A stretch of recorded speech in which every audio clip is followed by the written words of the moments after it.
It's your boy, the one, the only, the meta player, the you get carried by power of the light, the you only survive that because of movability pots. You know who I am. Now let's get right into another PvP commentary!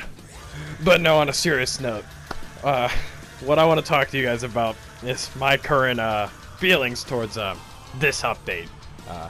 Shit, my videos are always so negative whenever I do commentaries. I should really go speak to like a therapist or something. But no, let's get right into this.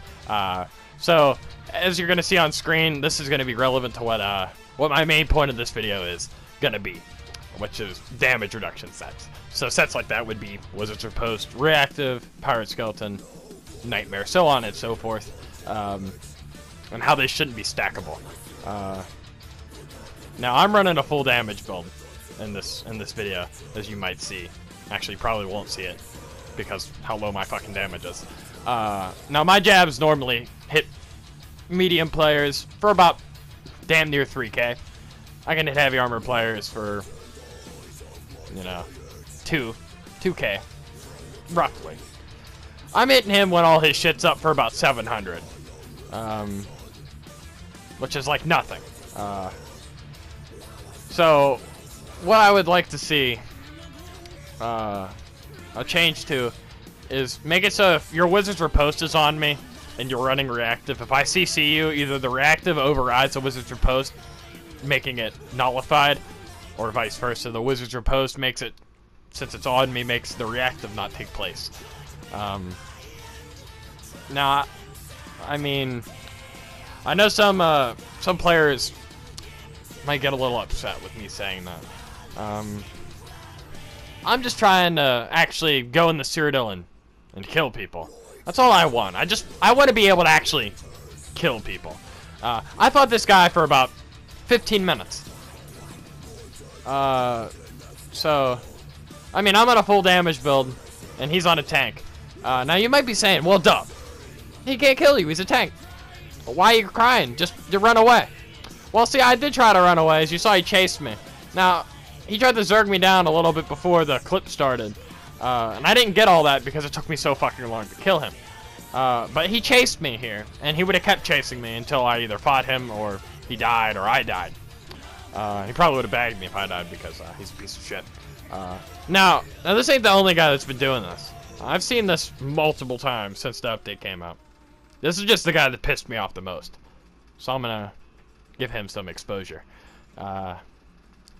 So, like I said, you might be saying, well, Dove, he can't kill you. He's a fucking tank. Now, I'm pretty sure I already put it up on screen. He almost kills me. Now, you might be like, well, Dove, you're just shit. Now, to that person that's saying that, I'll have you know, I'm not your average Zergling. I'm your slightly above average Zergling. So, if this man were to encounter an average or below average player, he would kill them with relative ease. Now, I'm not saying he doesn't really look like a solo player to me. He looks like the kind of man that you would see in about a 40-man all-Madden Zerg, but let's just say hypothetically, you know, he was in a small group. He would have no problem killing players. Like he'd be ripping them apart, be immortalized doing it, unkillable.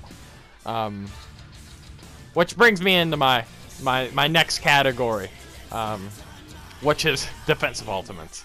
Now, ultimates like that would be like shield ult, resto ult, you know, remembrance, anything like that. Now, there's two ways to fix that. Either increase the cost of them, you know, that's pretty simple, or make it so that while they're active, a defensive ultimate, while it's active, you gain no ultimate back. So while I have my sword and board all up, I'm not gonna gain all the ultimate back to cast it again. Or when I cast a resto ult, I'm not gonna have my resto ult back before it's down.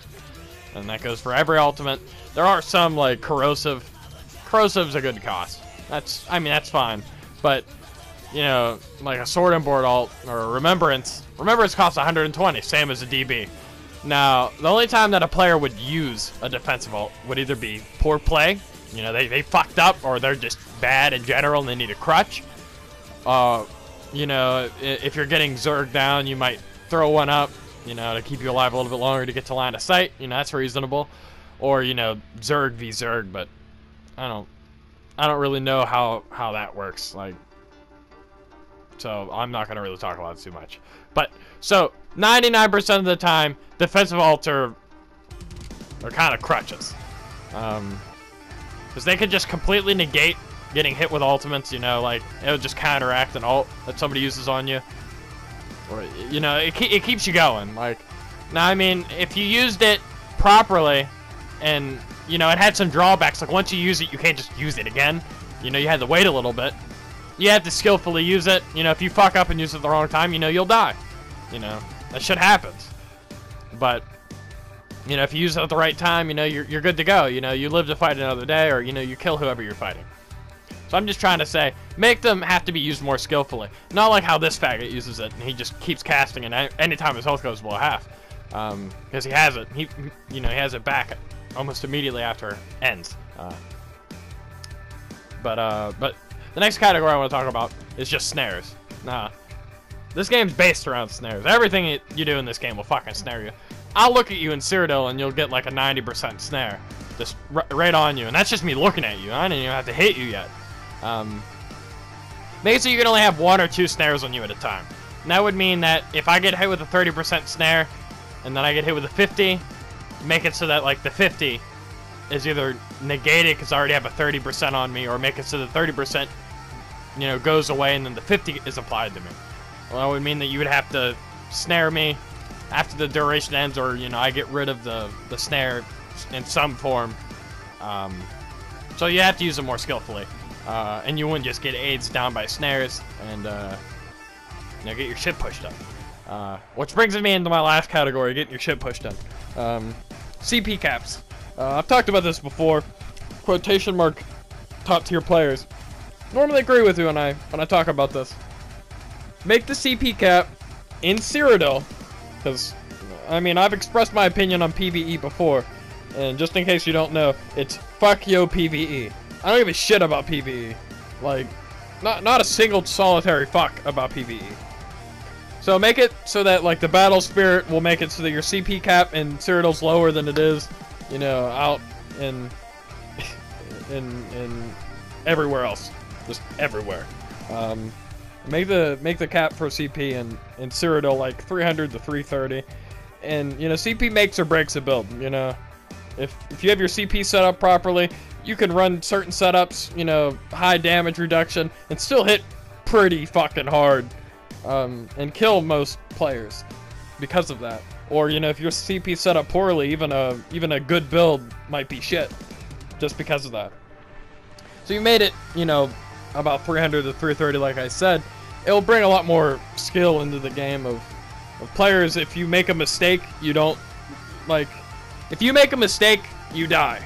Like, that should be the way that the game is. Like, if you fuck up in a fight, it's either going to be the death of you, or be the cause of why you died later because you used all your resources trying to recover or something. I'm not saying you should be walking around one-shotting people, but I'm saying if I get you down to 0 health, and then you CC break and you can just hold block and then go right back up to full, that's a little fucked. I mean, I don't want me to be able to do that either. Like, that's kind of fucking gay. But I'll make more of these videos if something else pisses me off. But as of now, like, this video is long as fuck. So that's all. Later, bitches.